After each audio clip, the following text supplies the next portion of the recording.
If you are a busy professional trying to stay or get in shape, there's a good chance your fitness routine is not failing because of effort.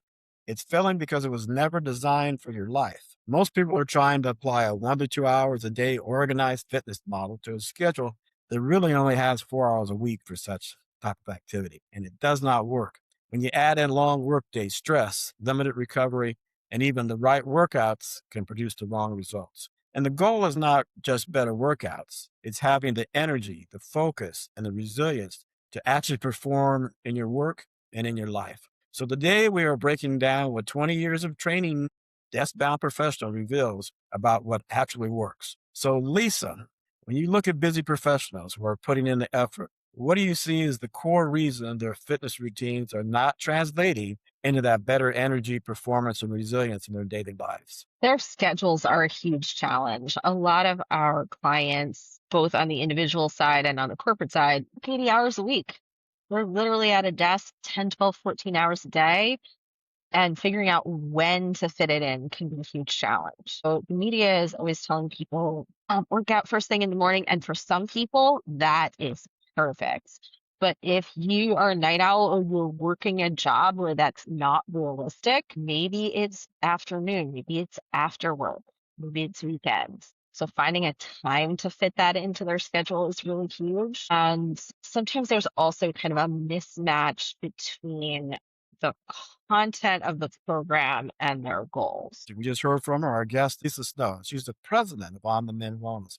And Lisa has spent over 20 years helping people build their strength, recover from injury, and improve function across all stages of life, including busy professionals balancing demanding schedules. You're getting this from watching WellWave Now, where timeless wisdom lights your wellness path. Well, welcome to the program, Lisa. It's great to have you on. Thanks for having me. Yeah. And so when most people are not trying to just look better, right? They want to try to feel better, think better, hold up under life's demands better. And that's where things start to break down for a lot of professionals. And so when you look at a desk-bound professionals, what are the most common ways their fitness routine fails to support their active lives? The first thing is exactly what you said, right? It's the perception that fitness is just about looking better when really it can give us more energy, more mental focus. So the first thing I would look at for someone who's sitting at a desk all day is, are they in pain, right? So many people who have low level chronic pain, and really taking a look at, how can they manage that so that they have more energy to work out, whether that's foam rolling, whether that's a Theragun, whether that's getting some professional help, like a massage therapist or an acupuncturist or chiropractor, just trying to get out of pain so that you're actually motivated to work out can be huge. Okay. And you mentioned energy. And what about fatigue? Does that go hand in hand with energy? Absolutely. For someone who's trying to focus, looking at a screen for 10, 12, 13 hours a day, exercise absolutely helps with that mental focus. It helps with stress management. It helps with productivity, right? We're getting more oxygen to the brain. Okay. So, what's that disconnect you find that people are missing when they say, I'm training, but I'm not impacting these things? So I think a huge myth is that we only need cardio, right? So especially if we're looking at energy, weight loss, weight maintenance, strength training really needs to be part of it. S- There's no way that someone who only has 2, 3, 4 hours a week to work out is going to be able to do a plan designed for a pro athlete. Not the fix you. What's the problem? We got to clearly state that problem numbers. Yeah, I would say the disconnect is that people think that cardio equals weight loss and strength training equals bulking up, which is not the case at all. And as long as people are trapped in that mindset, they're not going to design a program that's actually going to work for their goals. And Tim mentioned it in the introduction that, people are trying to apply a 1 to 2 hour, a day fitness model to 4 hours of a week life. And that's where things kind of can go array for a lot of people, right? Awry. They're not able to keep up with that goal. And I would look at how much of it did you actually do and how much of it did you actually enjoy. So if you're somebody that genuinely loves running, awesome, keep that. But if you're somebody that hates running, and that's a should for you, maybe we could find something else. But if those goals aren't getting done, instead of just putting more pressure on that, think about if that's what you really want. Okay. So now, given those time pressures and given that little mismatch between what to do, yeah, given what you're really trying to achieve in limited time that people have, what do you find actually begins to work? So let's say someone only has in though that 4 hours a week when they can actually get to the gym or get to the pool. What would you have them focus on? What actually supports that health and performance that they're looking for?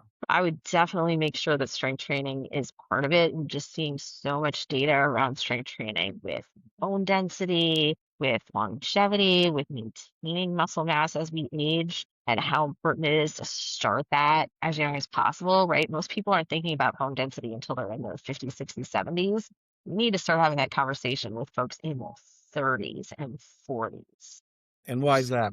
We've evolved for bazillions of years to be moving and be active. We've, never in the history of Homo sapiens have we been sitting for 12 hours a day. So, in order to really keep our bone density and keep our muscle mass as we age, we need to be up, moving, doing weight bearing exercise. Okay. If it's someone who's really stressed out and really overwhelmed, maybe we're just starting with a couple hours a week, right? Maybe that looks like 2 1 hours a week. Maybe that looks like 4 half-hour sessions a week, but just really, really starting slow. If it is that more established exerciser that you're describing that could really put in 4 hours a week, that's even better. But I would say just don't guilt trip yourself if you're not there yet. So, if all they have is a couple hours total, I would probably spend most of that on strength training. If we're thinking about adding in some stretching, I'd love to see that happen after their strength training instead of before. Don't necessarily love static stretching as a warm up in 15. So you just mentioned I prefer to see you do it afterwards. What's the thinking and the philosophy behind that? So, first of all, I'd say any stretching is better than no stretching, right? So, let's get some stretching in there. But the reason for after is that usually we see more long-term improvements in range of motion if they're stretching after. And also doing a lot of static stretching before you lift tends to reduce your strength just a little bit. Not a huge problem, but something that's very easy to optimize. Can people sometimes do the right workouts, but in the wrong way? What's your advice there? Form really matters, technique really matters. There's so many great resources out there in terms of YouTube videos and apps that can really show you what those exercises are supposed to look like. If you have access to a local personal trainer, even if you're not going to do that ongoing, just doing a couple sessions to learn what the exercise is supposed to look and feel like can really, really reduce your injury risk and make those exercises way more effective. Wanna- Because regardless of what messaging people are hearing from providers, they're going to pick things up from the floor, whether that's a paperclip, whether that's one book, whether that's a suitcase. Okay, if time is limited, but you still want to build on this, give us some examples of something that could be real life activities for busy professionals. I think it depends if you're doing this on your own or as a class. So if you're looking to maybe do some lifting on your own and maybe take a group yoga class once a week somewhere, that might be a nice balance. If you're going to do this all on your own, maybe you could split that up. Maybe a half hour of lifting, a half hour of something like yoga or Tai Chi on the same day. So if people can only, let's say they can only have a few things that they can commit to consistently, what are the essentials? What should they not skip? What do you say? Yeah, I mean, if we're specifically talking about strength, in my experience, really the minimum is a couple hours a week. I think so many people who are a little intimidated by strength training try to start with 1 hour a week, and the progress with that can be really slow and really frustrating. It's still better than zero, but I would say kind of the low end on strength is a couple hours a week. If we're talking about stretching, I'd start small, maybe 10, 15 minutes a day, see what they can get in. And maybe all that stretching, maybe part of it's foam rolling, maybe part of it is something like a Theragun or a Hypervolt or other recovery tools like that. But I think that really, really reduces muscle soreness, reduces injury risk, and they're probably going to get more out of the lifting they're doing. Yep. And if we tie that back to those earlier goals of what energy and stress relief, they're going to see some results with that. Definitely. And especially on the cardio side, I see a lot of clients with a goal of maybe 10,000 steps a day. And I think that's great general public advice. But if we're really looking at someone who's at a desk 10, 12, 13 hours a day, they're not going to go to a gym and be on a treadmill for an hour and a half. They're not going to go take a walk for 2 hours outside. So you have to really think strategically about how are we going to get in those steps? Are we going to get a walk pad so they can do some of that while they're at their desk? Or is part of their goal, part of their stress is coming from being in the office or in the house all day and they really want to get outside? Could they walk outside while they're on a conference call? Or if they're really struggling to balance work time with family time, could going and taking a walk with a kid or a pet be part of the goal? Okay. So as they start to do that, what do you see in the people you work with? What changes first? What helps them realize they're on the right path? I think the immediate benefit is confidence. I think there's is a slow build. I think range of motion is a slow build, but the confidence boost is instant, like within a couple of sessions. Because most people have no idea how much they can lift, right? Most beginners go to a gym and they think, okay, I've never done this before, so I'm going to grab those 3 pound dumbbells or those 5 pound dumbbells. But realistically, even if we're talking about a very, very petite person of probably at least 100 pounds, so that means every time they stand up from the couch, they're lifting 100 pounds. So very often we'll see people who are healthy but have been sedentary their whole life, or folks with injuries, folks with chronic pain, who can get on something like a leg press machine and do 80, 100, 120 pounds on day one. And the amount that that increases belief in themselves and their belief in what their body can handle is just tremendous. Good. If they can only commit to just a few things, what is the highest impact if they can just commit to one or two things of action on a regular basis and stay consistent? What's the one thing you don't skip? Is it the strength training? I would probably say strength is one, but the other thing is we see a lot of folks who work from home or who work in an office in a cubicle and really don't get any fresh air, any sunlight. So even if you're the person that says, hey, I can't get to the pool and swim laps for an hour. I can't take an hour away from my desk to be on the Peloton for 45 minutes or an hour. Could they get outside and take a walk for 10 minutes? Uh-huh. Yeah. And they're still going to see some meaningful benefit from just doing that. Is that going to massively instantly reduce their resting heart rate? No, but the stress relief aspect of getting away from the screen for 10 minutes, if that's brand new for them, could be tremendous. Yeah. Good. Connecting to life performance. Let's get into that. Well, first, I think we want to go ahead and take a little break here, Breck, and go in the promo there.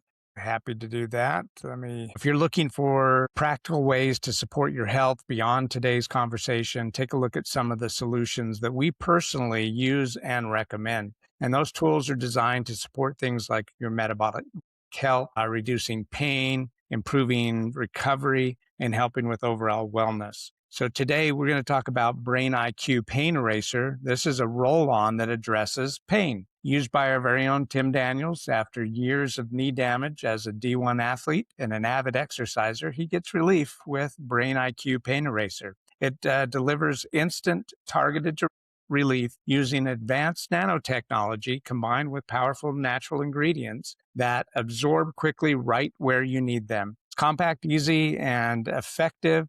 It's Brain IQ Pain Eraser. We will leave the information in the show notes on how you can order Brain IQ Pain Eraser for yourself. The gym is one small part of your week. The rest of your day really determines whether your body actually improves or breaks down. So what should people do during their work day to support their body's performance? I would really think about setting an alarm on your phone to remind you to get up and move around. Especially these days, a lot of us do back to back to back calls. And I not only hear that from remote workers, I hear that from folks who are back in an office that are still doing Zooms. So the other thing from a lifestyle standpoint is we all think about setting an alarm to get up in the morning, right? But what if you set an alarm for a time that we wanted to stop at night? So let's say someone had a goal of being asleep by 11 p.m. Maybe we set that alarm for 10:30. So we say, hey, maybe it's time to shut off the laptop, shut off Netflix, and start winding down. Because sometimes we're working on the wrong end of that problem. So you said, set an alarm to start, to get up and to move around, set an alarm to stop, put If all you have is a minute, things I would just into get up your and walk routine around to the be office. I wouldn't healthy and worry build that about the energy and perfect build that exercises, the resilience. perfect stretches. So when Just that get up alarm and get goes off to moving. move, what's the If 2 or you 3 things you are want them to do in throughout an the day, apartment Lisa? complex or an office building that has stairs, talk about bang for your buck. If you only have 5 minutes, you can get up a flight or two of stairs and get back to your desk, get your heart rate going. Again, you're away from the screen, thinking about something else, giving your mind a second to reset. That could be awesome. So how often, how many times a day should you be getting up and moving around? If we're just thinking about walking for a minute or two, maybe set an alarm on the hour, every hour. If we're thinking about like getting out and taking a walk, no one's probably going to do that more than once a day. But I would think about instead of trying to put more oomph and more effort into these things, what can we do to make them easier and more effortless? So, what would really motivate you to do that? Would it be walking your dog? Would it be listening to your favorite podcast? Would it be texting a friend or an accountability buddy to say that you did it? It doesn't have to be the $1 million treadmill. It doesn't have to be the gazillion-dollar designer sneakers. It could be something that's free. Yeah, and thinking about what's realistic in your environment, right? If you have a yard and you love that and that's relaxing for you, it's a great way to burn through stress. If you're in an urban environment where there's a lot of crime, there's not a lot of parks, it's not easy to get outside and do something, there's still ways that you could move, right? If you don't have time to stretch for an hour, could you get on a yoga mat and foam roll for 10 minutes? Right? That's something that's so inexpensive that you could just get right off of Amazon or any number of websites, right? Don't wait until you have the money for the fancy Peloton or the fancy Bowflex. Like, do what you can do in the space that you have Yeah. and start sooner than later. How would you feel about people actually setting buffer times, on their calendar between meetings? Because usually, like you say, we go back to back, but why not put a buffer time in there to actually get up, walk outside for a minute, come back in for that next call? I love the idea of buffer time. So if you have Calendly or any of these scheduler apps, they have options where you can go in and set buffer times. So not only is that a physical health thing, that's a mental health thing, right? Because now we're not just talking about having time to get in steps. We're talking about one of the huge drivers of stress for desk workers is the fact that they're leaving the follow-ups to the end of the day, right? So if you are a business owner or you're in biz dev and you need to type notes into a CRM, you want to do that after every meeting, not get to the end of the day and have 8 meetings or 10 meetings to type notes for. Or if we get to the end of a meeting, we need to connect with someone on LinkedIn, send them an introduction, right? The fact that you can do that on the fly might be reducing their stress, reducing their cortisol so much. So what you got into, I think, is very key, is not just how to think about exercise for, just for fitness, but also for that stress and for performance at work. What other tips like that do you want to give people? So doing company-wide ergonomics is a whole other thing that we typically refer out. But if you're thinking about your home office and focusing on what you can control, usually people have the least back and neck pain if they're eye level or ish for their camp, right? But most people feel better if they can get that 90-degree angle on the elbow to be able to type. So guess what? Most of us don't have desktops anymore. I am one of the guilty parties. I'm on my laptop all day long. It's not a desktop with a separate screen and keyboard. So if we're going to be on Zoom calls where we're not typing, maybe lifting that laptop up on a couple of books or a couple of magazines or yoga blocks so that it's up high. And then if we're going to be off Zoom, and typing tons of emails or typing tons of spreadsheets, maybe dropping that laptop back to desk level where it's easier for your hands and elbows and shoulders to reach. And obviously, there's all kinds of fancy adjustable desks now. But again, don't wait until you've had time to read user reviews or have the money or have the effort to put into buying that perfect adjustable desk. Do it with books until you get to that point. Start small with what you have. So that's a good tip on setup. Is there anything else you'd like people to think about in terms of how how a particular exercise is going to also affect them, their ability to deliver at work? Honestly, being a desk worker is a physical job. Most people who are knowledge workers, whether that's accountants, attorneys, consultants, financial planners, etc., say, I don't have a physical job. I'm not a construction worker. I'm not wearing a hard hat. But the reality of it is, it takes a lot of core strength to have good posture, right? A lot of us are slumping forward a lot of the time. That includes everything from people who are super fit to complete beginners, right? Because everything's in front of us, laptops, iPads, phones, paper books, papers, whatever the case may be. So really getting in some core work, whether that's planks, whether that's bridges, whether that's a core focused class, having those core muscles support our spine makes it easier to breathe, which therefore makes it easier to think. You said it makes it easier to think. Absolutely. Think about it. If we are up tall and we feel like we can breathe, now we're getting more oxygen to the brain. If we're slumped over, guess what? Our rib cage is going right into our lungs, right into our diaphragm. Less oxygen, less concentration, less focus. Should we get into sleep? Where do you think things like sleep or heart rate variability, where does that all fit in? That's critical because everyone who is going to the gym or everyone who's lifting weights at home, they're looking to get stronger. They're looking to either build muscle or they're looking to prevent muscle loss as they age. So, problem with that is muscles aren't built at the gym, they're built when we're asleep, right? Because when we're at the gym, we're breaking down muscle that has to be rebuilt. If we're not sleeping, there's no rebuilding happening. So that's also a huge factor for people working on weight loss, weight maintenance. If we don't sleep and we're tired, we feel like we're hungry when we're actually tired, right? We're eating way more junk food potentially, way more calories potentially, having way less self-control around things than we would if we had actually gotten some sleep. In terms of your exercise and the moving around that people can do, what do you recommend they do if they're having challenges sleeping now? What should they do that helps that sleep? Well, there's such a range of different things going on. First of all, we have tons of people across the country who have undiagnosed sleep apnea. So if you're thinking that might be part of it, go get a sleep study and find out what's happening.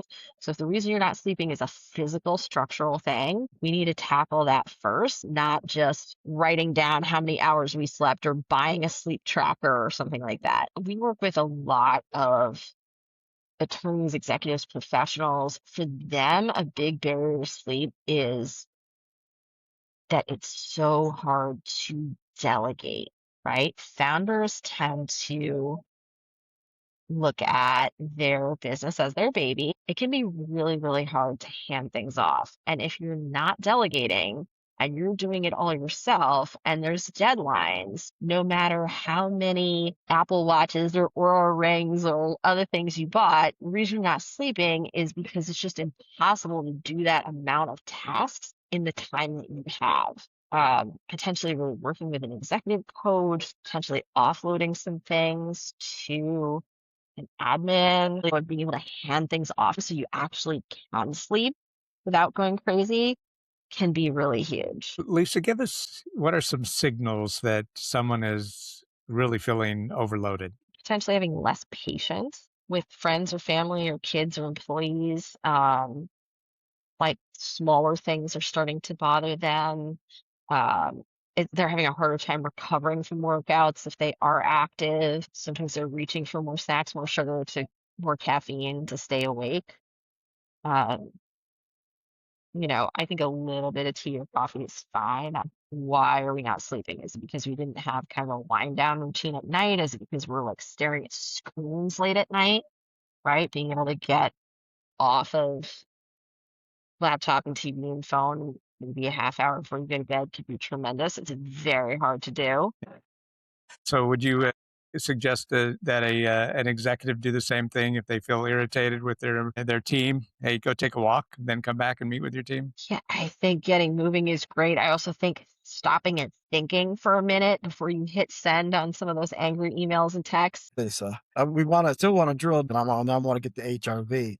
What's the role of exercise in getting good sleep? So often, one of the reasons people feel like they can't sleep is they haven't moved all day, right? And they feel tired, but they haven't actually physically done anything. So, getting some steps or getting some cardio could really, really help with that. And As we are so sedentary, a lot of us have so much muscle tightness that also makes it harder to get to sleep. So even if you're doing an hour a day of exercise, the other 23 hours we're sitting or laying in bed, doing something like a hypervolt or a Theragun at night, even if it's like 10, 15 minutes, could really relieve some of that muscle tension. And then Breck brought up that big word, heart rate variability, HRV. Convey what is that and why is that important and why are people looking at it these days? Heart rate variability is kind of a way of looking at resilience and recovery. So I think so many folks are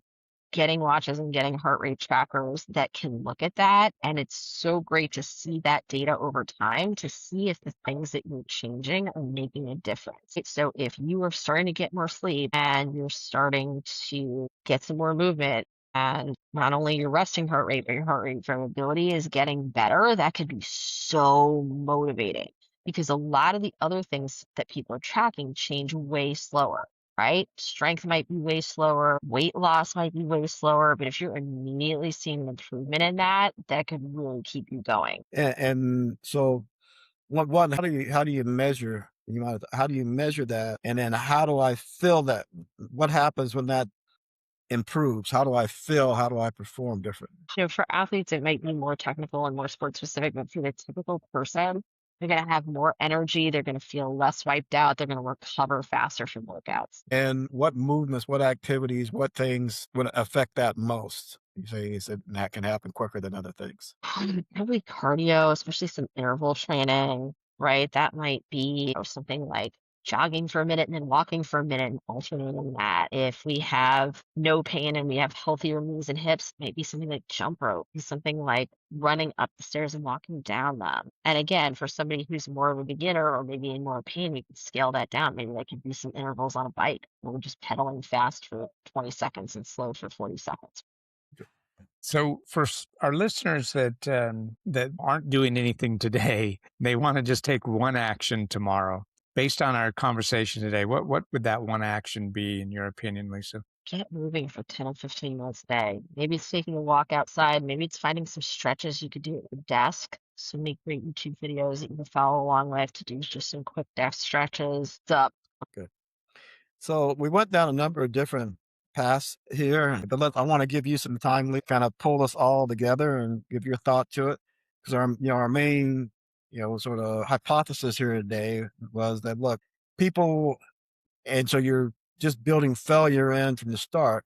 How do you really approach life? And so wrap this all up for us, Lisa. Give us your overall thinking on that, and step it through what you want us to do here. Yeah, if we have really limited time to get to a gym to lift weights or get to a yoga class or get to swim a couple laps in the pool, I would prioritize that and try to find a way to multitask some of the cardio. So if you have very limited time and you use all that time on cardio, that lifting or that stretching is never going to happen. Versus could that cardio get moved to being on a walk pad while you're on calls? And so traditionally we think about a treadmill being, $2,000 to $3,000 and loud. There's a walk pad might be a couple $100 or less. They're very quiet. So if you're on a phone call or on a Zoom call, you're not going to disturb other people. So just thinking about how we could have that cardio overlap with other things. Could that cardio time be walking your dog or walking with a friend that you want to catch up with? How do our listeners reach you? Do you have a website? What's the best way to reach you, Lisa? Right. And as you answer that, remind people what your overall business is. Company is on the mend. So if you're looking for one-on-one personal training, one-on-one yoga, one-on-one health coaching, that would be onthemendfitness.com. If you're one of the leaders out there, whether you're a business owner, an HR leader who's looking for programs for your team, check us out at onthemendwellness.com. That has a lot about our different lunch and learns and programs and how we can make this accessible and easy for you. Anything, Lisa, you want to cover we didn't cover in this episode? As people look at being in Q2 and maybe not having hit all of their New Year's goals, really think about how you could optimize your environment to make it easier rather than just pushing harder. Can you put those sneakers by your bed? Can you put that yoga mat next to your desk? Can you set an alarm to remind yourself to get up and move? Most of those things cost $0, take a minute or less to set up, and really just reduce the amount of willpower that it takes to get those habits started. Okay, excellent. Well, thank you so much for being our guest today, Lisa. It was great to have you on the show. And fitness is not just about working out, it's about having the energy, the clarity, and the resilience to perform your work and your life. So your fitness routine needs to match your life, and it needs to match the way that your body can recover as well. Your body doesn't separate the difference between work stress and workout stress. So if recovery cannot keep up, even the right plan can produce the wrong results. Today, Lisa helped us understand how to build a system that actually supports how you live and work. Here is just one of the takeaways today. Consistency at the right load beats intensity at the wrong one, and just get moving. I got that loud and clear from you, Lisa. Just get moving. If this episode has been valuable, subscribe to the Wellness Wave Club YouTube channel, and always remember, wellness, it's in you.